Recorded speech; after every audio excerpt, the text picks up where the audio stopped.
everyone. I'm Marlie Hall. Welcome to the show that covers the culture like no other. Joining us today, a panel of experts to give us their unfiltered opinions.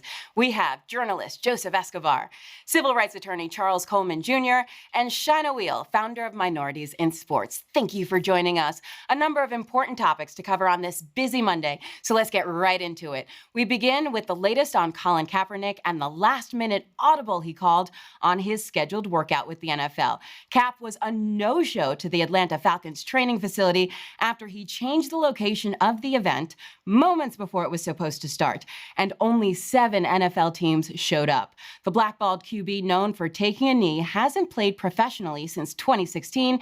Here's what he had to say to the media after Saturday's workout. I interview with any team at any time. I've been ready, I'm staying ready, and I'll continue to be ready. We'll be waiting to hear from Roger Goodell, the NFL, the 32 teams. We'll let you know if we hear from them. Ball's in their court, we're ready to go. So it's apparent that there's a lack of trust between Colin Kaepernick and the NFL. Both sides went back and forth all week over the logistics of the workout. So Shaina, you're a sports expert. Who do you think dropped the ball here on this workout? I think, to be honest, it was on both sides. So we know that the NFL came to him kind of last minute, and then he changed plans last minute as well. So I would venture out to say that both parties played a role in this. However, if the league wanted to show genuine support, I feel like they should have reached out earlier. My biggest question throughout all of this has been, where has the Players Association been? Because I haven't heard anything from their end. There's a lot of different players that are usually in these conversations, like the PA, that I haven't heard anything from. So that's my main question here is, it doesn't seem like the normal protocol when these sort of events take place. So Joseph, I know you've been covering this very closely. What are the odds now, do you think, that Cap will actually get signed? I don't think he's really going to get on the team now. I think it's slim. I heard that there were teams who were interested in him and interested in bringing him in as a possibility of adding him to the roster. And I thought that there was a big chance of that happening. But, now after this, it just kind of seemed like, things took a wild turn. I was home on Saturday, and I was looking forward to getting a report on how he looked out there and seeing some of the film and hearing about what coaches thought about him. I was actually optimistic about the look that and the opinion that, the impression, that Cat would leave on these GMs and these executives. And I was sure that he was going to get signed. But now, after this, it just seemed a lot of back and forth. Seemed like a lot of back and forth, and I really don't think that he's going to get signed now. So well, you at least were not once this season. Optimistic, but now you're not. Yeah, absolutely. It just seems like a circus now, And for this to be going on for 3 years, I feel like hosting a private workout at a high school field is something that Cap could have organized himself over the past couple of years if he wanted to. And this last-minute invite for a private workout at the Atlanta Falcons training facility did not seem genuine at all to me. Well, Jay-Z reportedly said that Cap turned a legitimate workout into a publicity stunt. Do you agree with that, and why might he say that? Well, I don't necessarily agree with that. I think that Jay-Z has his own motivations around why he might be critical of Cap at this juncture. If you recall, he took a huge hit in the public eye, especially from our community, around his partnership with the NFL, because he went from shouting lyrics like, we don't need your stadiums, we don't need your Super Bowl, to I'm going to take this check and write this, and sign this deal. And so a lot of people saw him as a hypocrite in that moment. And this was an opportunity for Jay-Z to sort of regain some of that political capital. Like, hey, listen, I did what I could to get your man a shot, and this is what he did with it. I think that Colin Kaepernick was in a very difficult position. To your point, Joe, I think that really he could have organized those workouts in the past. And I think that that's a valid point, one that I haven't actually heard before today really or thought about. He could have done his own individual workouts, said, hey, listen, teams, this is what I'm doing, this is where I'm doing it, come out, so on and so forth. I think that the league put him in a very difficult position with the last minute workout, with not giving him a detailed sort of rundown of what throws he would be expected to make, without giving him a list of who he would be throwing to, et cetera, et cetera. And I think this last legal issue around the waiver, which has sort of come up in the past couple of days, is a huge factor that people have to consider. At the end of the day, Colin Kaepernick has to protect his interests. And so the NFL threw him a curveball with an unusual waiver, something that would not have been expected under normal courses of business. So what he did in this instance was he decided, listen, I'm going to take control of my narrative because I don't trust this as a transparent situation, and this is how I'm going to do it. The result, unfortunately, has become this circus-like atmosphere, which ultimately may play to his detriment. But what I feel like is he's decided, if I'm going to go back into the league, if I'm going to play professional football again, I'm going to do it on more of my terms than anything else. So, Shaina, based on Cap's post-workout comments, do you believe that he actually wants to be signed to a team? I'm back and forth on this. Initially, I would say not necessarily. I think it's more so about, I don't want to use the word expose, but expose what the situation really is, especially when you think about, his collusion case and where he just sits within this whole NFL world. I think it's more so exposing what the situation is. But then, like others have said, he has been working out for 3 years. He's been working out every day for 3 years. He can still very clearly play. So one would think that he's ready to play and he really wants to play, but could it be that he's just trying to prove, yes, I'm good enough, but you still won't sign me? I think with everything that he has been doing from a social justice standpoint, as well as all the work outside of the league that he's been doing, I think he's more focused on that right now than being a player. Well, sources say there are teams interested in signing Kaepernick, and I hope he gets an opportunity to play, but things aren't looking good right now. So Cap worked out on Saturday, and Kanye did the Lord's work on Sunday. The Jesus is King rapper brought his popular Sunday service to Joel Osteen's megachurch in Houston. 50,000 people packed the sanctuary. An estimated 10 million more streamed the service. To hear Yeezy talk about his spiritual journey, here's a little bit of what he said during his visit. All of that arrogance and confidence and cockiness that y'all seen me use before, God is now using for him. And Kanye raised some eyebrows when he declared this. Listen. The greatest artist that God has ever created is now working for him. Didn't he just say he's done with cockiness and arrogance? Well, Kanye made several braggadocious statements like this during his visit to Lakewood Church. So what is the message do you think he's trying to spread now?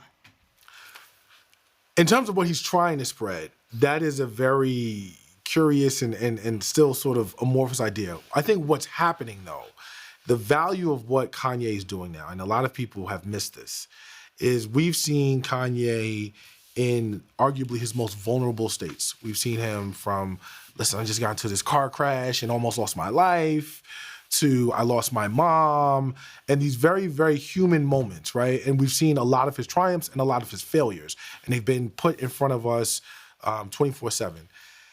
Now the fact that he is stepping so firmly into his faith, I think has an opportunity to give people an example of what it looks like to be imperfect and to step into a different space and to grow and to evolve. People, I don't really think our community knows what we want from Kanye. We hear a lot of times, we talk about like, yo, I want the old Ye back. What does that mean, right? Like College Dropout came out in 2003. None of us are the same 15 years later than we were 15 years ago. And if we are, then that's a problem, right? So we've seen him grow and evolve and sort of change and get to this place over time. But I think that too many of us are just not allowing him to become whatever it is he wants to become or to be whoever it is he wants to be. The fact that he's doing it in the church, the fact that he's doing it in the name of his faith, in the name of religion, I think is ultimately a positive thing, because If he's genuine, of course, if assuming that he's genuine, and I'm going to take him at face value and say that he is, right? The fact that he's doing that is a positive thing, because hopefully it may touch someone somewhere and make them say, well, I'm less than perfect as well, so maybe this might be a path that I want to explore. So Shaina, was Sunday's event genuine?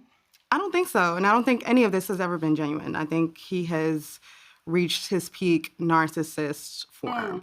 If you remember an interview that he did with the Breakfast Club a few years ago, where Charlemagne ended up just ending the interview with, like, no one cares about your rich nigga problems, because I think for him, every single thing that he's tried to do where the public doesn't necessarily embrace it, usually because it's crazy, he turns it into a woe is me situation when it's not a real issue. So you say it's genuine, but yet he is at these churches selling plain white t-shirts for like $250. That is not genuine if you're really trying to teach the word of God. I feel like everything that he's doing right now is part of just severe narcissism. Again, I am not a trained psychologist, so I cannot, diagnose him, but none of this seems genuine to me. I feel like it's just another level of Kanye doing Kanye things to show that he is the best, because that's what he genuinely thinks in his head.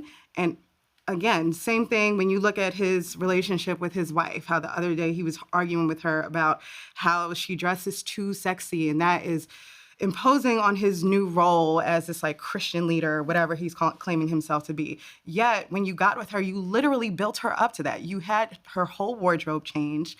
You encouraged her to do a whole bunch of nude photo shoots.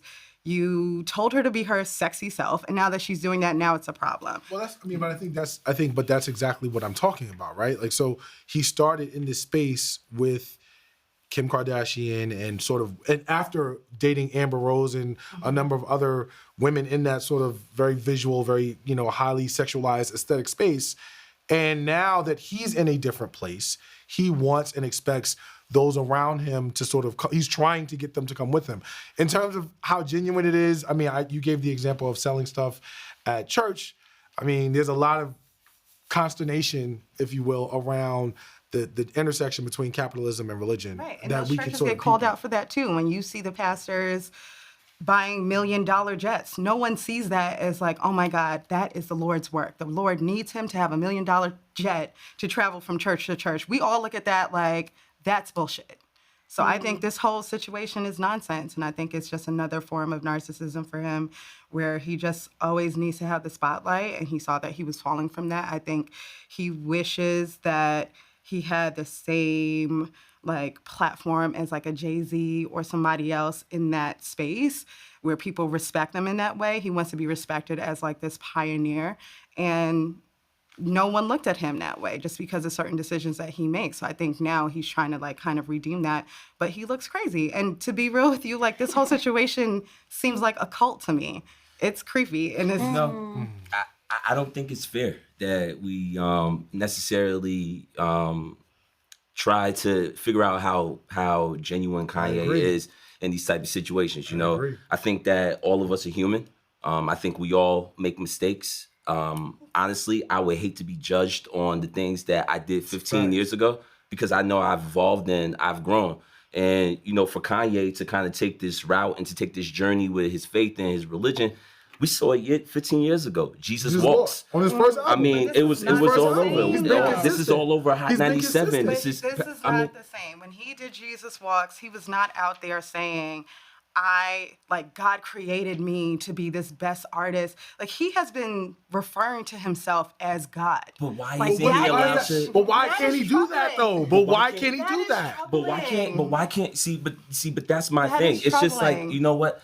I'm not the gatekeeper to tell Kanye what type of Christian that he can be, because he wants to make Christian. But if you start to refer to yourself as God, but you know what? Nobody. I can be a Christian, but nobody can tell me what type of Christian I can be. I think the most valuable thing about this entire foray that Kanye has made into this space is that it has really brought a lot of the hypocrisy within the Christian faith-based community to its surface.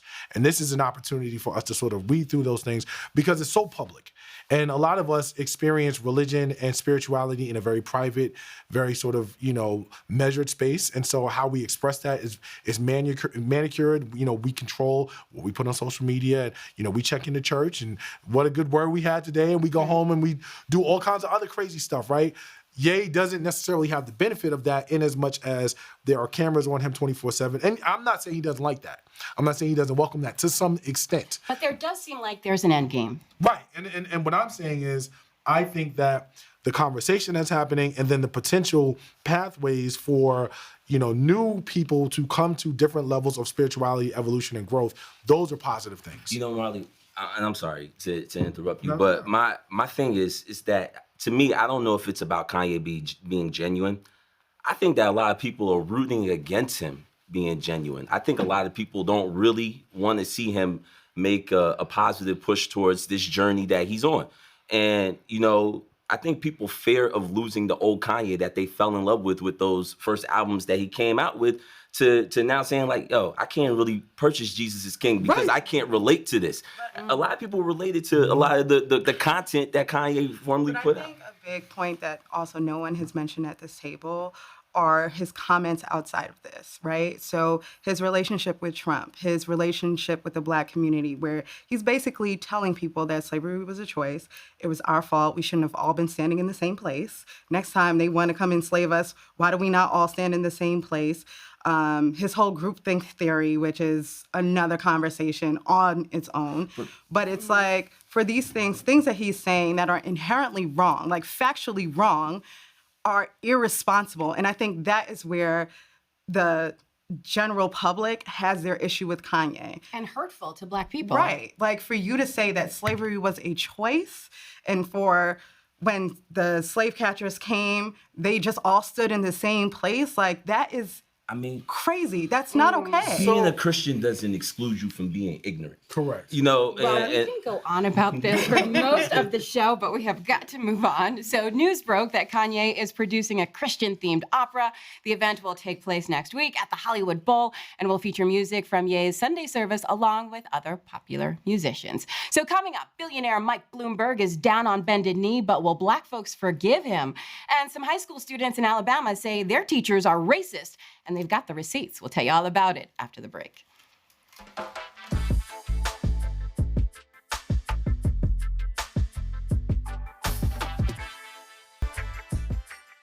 Welcome back to the show. Here's a story that sparked a lot of controversy over the weekend. Former New York City Mayor Michael Bloomberg has backtracked on stop and frisk, a policy he implemented that led to aggressive and disproportionate policing for the city's Black and brown residents. He made the comments in a Black megachurch in Brooklyn on Sunday. Here's the apology. Listen. I now see that we could and should have acted sooner and acted faster to cut the stops. I wish we had. I'm sorry that we didn't. But I can't change history.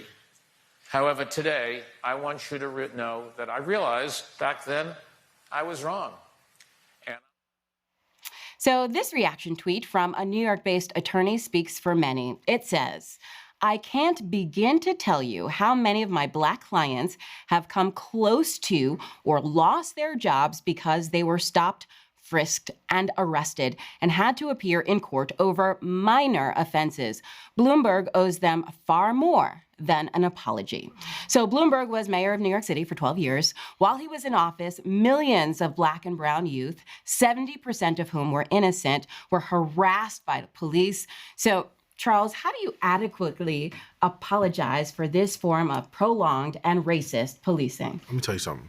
Please. This entire situation is white privilege wrapped up in a bow and put on display. The fact that he can go into a Black church, disrespectful, and have a conversation or purport to have a conversation where he offers this, I can't change history, we here now, so vote for me, type of apology is as laughable as it is offensive, right?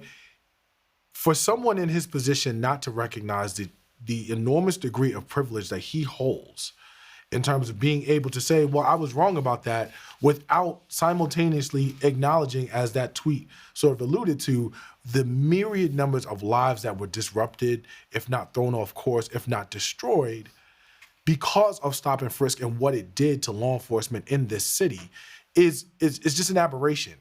For those viewers who may not know, stop and frisk was oftentimes used as a sort of gateway for other stops. It's ultimately how Khalif Browder ended up in jail, right, for a crime that he likely did not commit, and so, and as well as countless others whose names we will not ever know.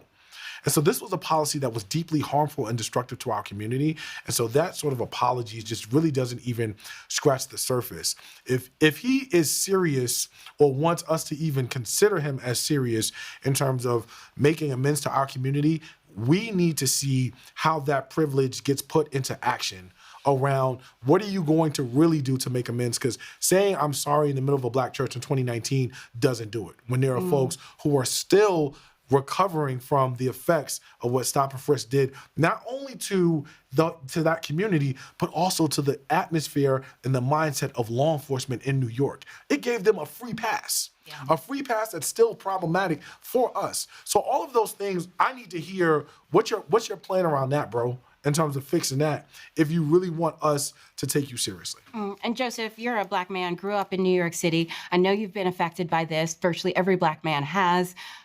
Do you accept the apology? Hell no. And I'm going to say that because you just don't get to stroll into a black church on a Sunday and apologize a couple of weeks after it's announced that you may be running for president. It doesn't work like that. We're not that easy to get over on. And I think that there's a part of this that Michael Bloomberg is not paying attention to.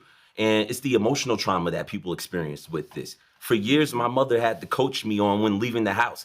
Turn your hat forward. Don't wear this. Don't wear that. Keep your music down. Hands 10 and 12. And there's trauma that lingers on as you move on and grow into the adult stages of your life, where, in my opinion, I feel like a lot of black men are scared as hell of police now because of those same tactics. And you just can't undo something like that by strolling into a black church and saying, I'm sorry. It takes far more than that. There's a lot of damage that has been done. There is a perception, I think, in society that they have on black men because of things like stop and frisk and seeing men in handcuffs posted up on the side of buildings and things like that. It's just, I think that Michael Bloomberg needs to really look back at the damage that stop and frisk has caused and how it's going to take more than an apology to actually move on and grow from this. And Shaina, I don't know about you, but I am sick and tired of leaders who have done our community wrong thinking that they can just walk into a black church, be flanked by a couple of black pastors, and everything's all good. Right. And to me, that apology is empty without any action. So that's cute, you apologize, but what are you doing? What congressmen are you working with? What legislators are you working with to kind of rectify those wrongs? I mentor at Rikers Island every Saturday. And out of the 2 years that I've been going there, I've seen 2 white kids. I work with the 18 and 21-year-olds. 2 white kids out of hundreds of kids that I see. So you mean to tell me that white kids don't commit any crimes? It's only black kids? So... And to your last point, I think it's really important that we as a community understand that we need to make sure that we're vetting and checking our gatekeepers as well, right? Because in order for him to stroll into that church, in order for him to have had that platform, somebody had to open that door, right? And so the question also becomes, who is opening those doors and allowing these platforms, these spaces for these apologists to sort of come forward and make these half-baked appeals to our community, and why they are doing it.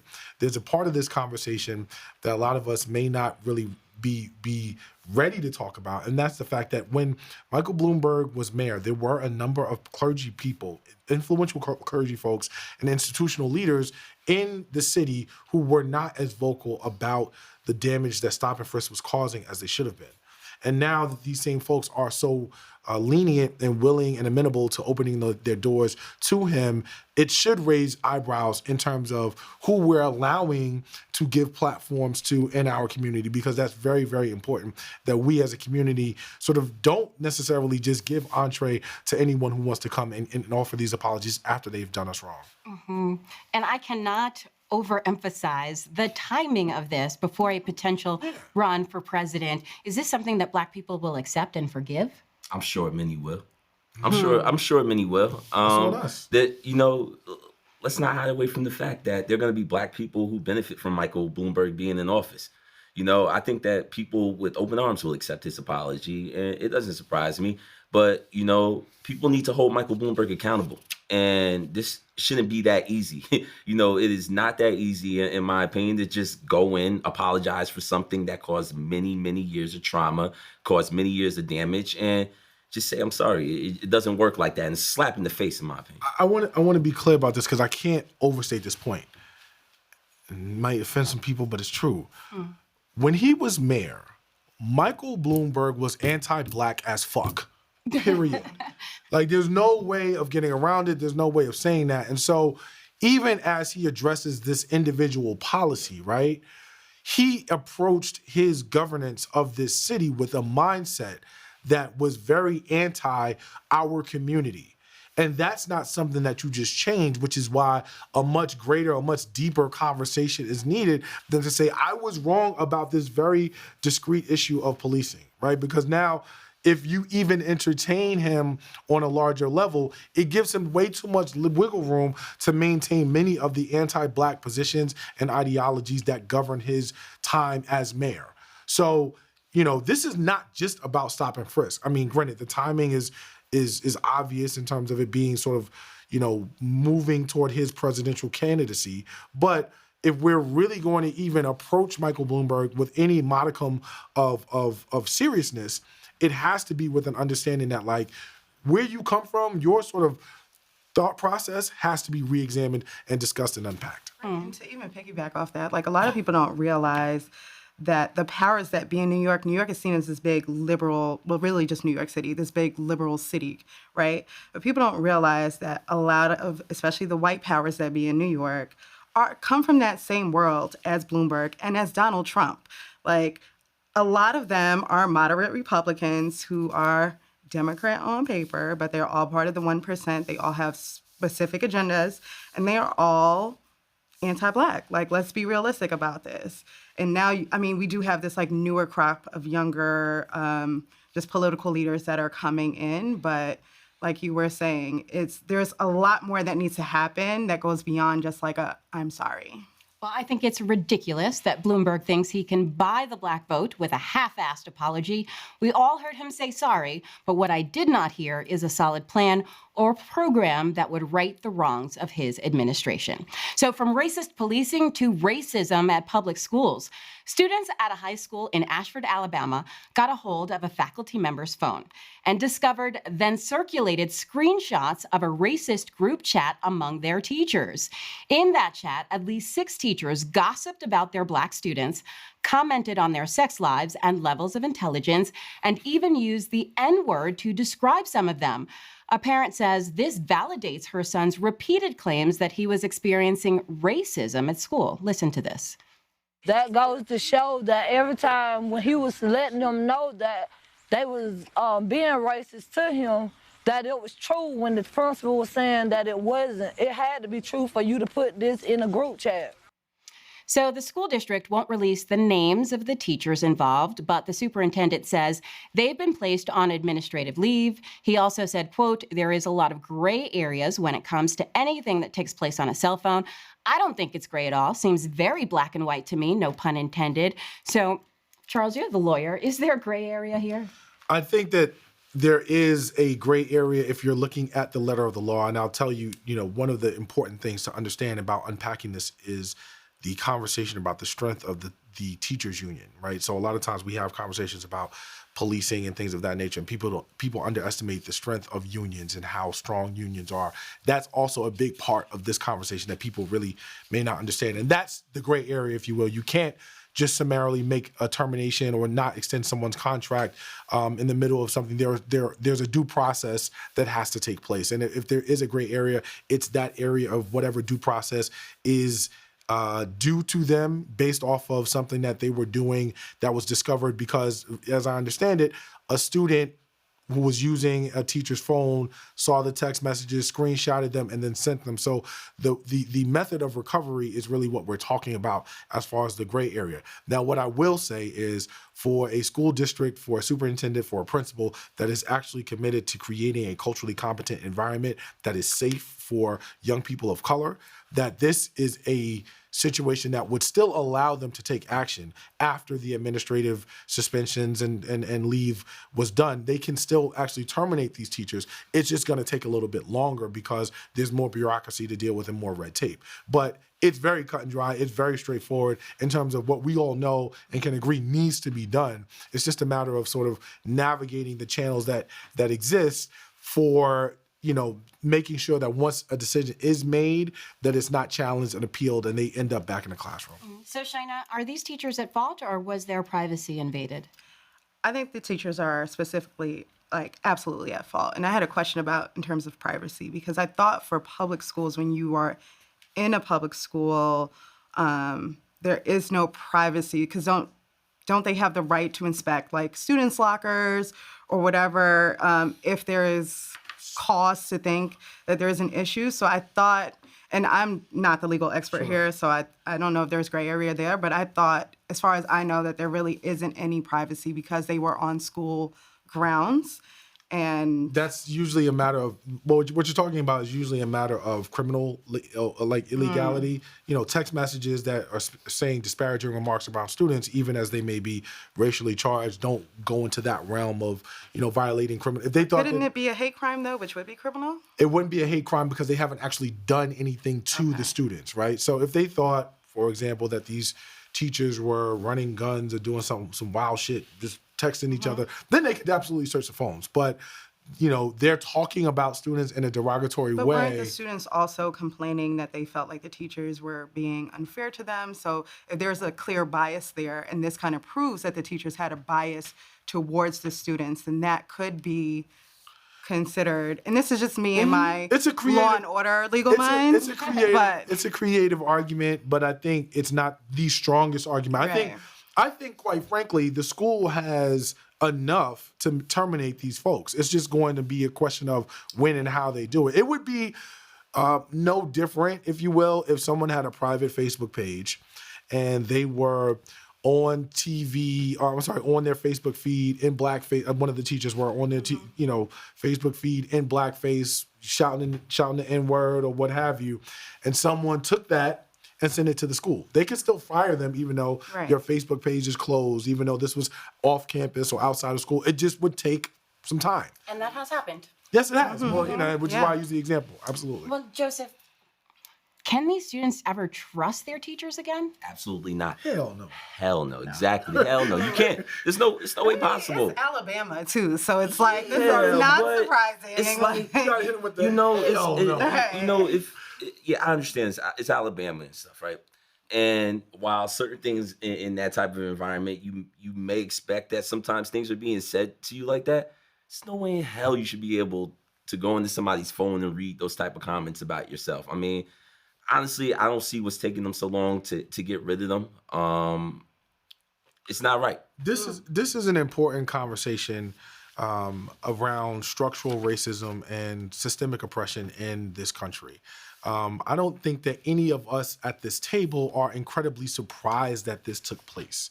However, it is really important for us to, as a community, make sure that we know that these stories exist and continue to have conversations about these stories, because for too many of our young people and their families, they are continuously gaslit into believing that we are crazy when we see something and call it for what it is. When we see racism and we see systemic oppression in our faces and we call it for what it is, there are too many people who will tell us that we're tripping, we're playing the race card, and so on and so forth. And so these stories are critically important to continue to talk about so that people understand in 2019, these issues still remain.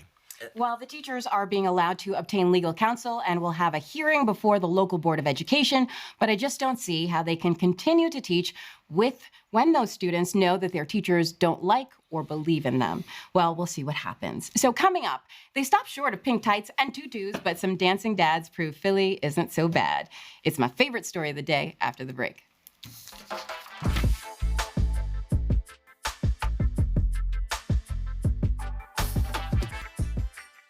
Glad you're back. This next story warmed my heart. Little girls can get their dads to do almost anything, including ballet. Take a look at these fathers in Philadelphia. Your partner. Go to the front of dad and plie. Lift up and swing around.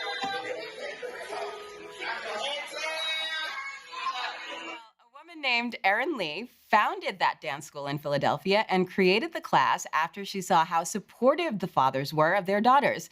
She says she thought it would be an opportunity to acknowledge how involved they are. I think people tend to stereotype Philadelphia in negative ways. So does this video influence what you think about the city? It does. I think that not only is this video and these types of narratives are they important for cities like Philadelphia, but they're also critically important for Black manhood. And the fathers aren't the center of the story, but I think that they're an important part of the story because we as a community, unfortunately, have invested into this very maligned narrative around our fathers and the question of how present our fathers are. And the reality is that Black dads are very active. They're very present. They're very good fathers. And so not only is that important, but then also sort of you saw them, they weren't in tights, they weren't in tutus. These guys were dressed regular and normal, and they were with their daughters, and they were doing ballet, and it was fine, right? Yeah. So in terms of these constructs around manhood that we have in our community, I think it was also important for us to see that and see how normal it was and how fine it was and them being awesome dads. So shout out to them. Kudos, can't take anything away from them at all. Well, Joe, I know you're not a dad yet, but can you see yourself hopping into a ballet class with your daughter? I can't wait to have a daughter so that I can sit in the ballet class. Honestly, it was perfect. It's what I needed. I love seeing active fathers, especially do things like this. You know, I think that, you know, Black fathers get this image of not being as present, and to see that many Black men is inspiring, it's empowering, and to see them that involved in their daughters' lives, I mean, they're gonna love that. They're gonna be sharing those videos on Throwback Thursday and all that in the future, and I think it's going to be so valuable towards their growth as they get older to have that moment with their father and to know that they're being supported with everything that they do, and nothing's too much for dad to participate in. Yes. So Shaina, I love this video, and also because I took ballet as a little girl. So did this video have any sentimental value for you? It did. I mean, I also have a Black dad who is very present in my life. And I mean, you know, to what we were saying earlier, the CDC did a study 2 years ago that showed that Black men are more involved in their kids' lives than any other race. So that whole Black men are not available to their children is an entire myth. Yes. And even, you know, if these dads chose to be in tutus and tights, that would have been something that they decided to do just to support their daughters, and that would have been fine too. So I think this was the cutest thing. It was amazing. Shout out to Black dads who support their little girls. And I can't wait to see more. Yes. Well, I only have 4 words for that. Hashtag Black Dad Magic. Yeah. So that's all for today. I want to thank my guests, Charles, Joseph, and Shaina, for joining us and sharing their candid commentary. And as always, thank you for watching. I'm Marlie. See you next time.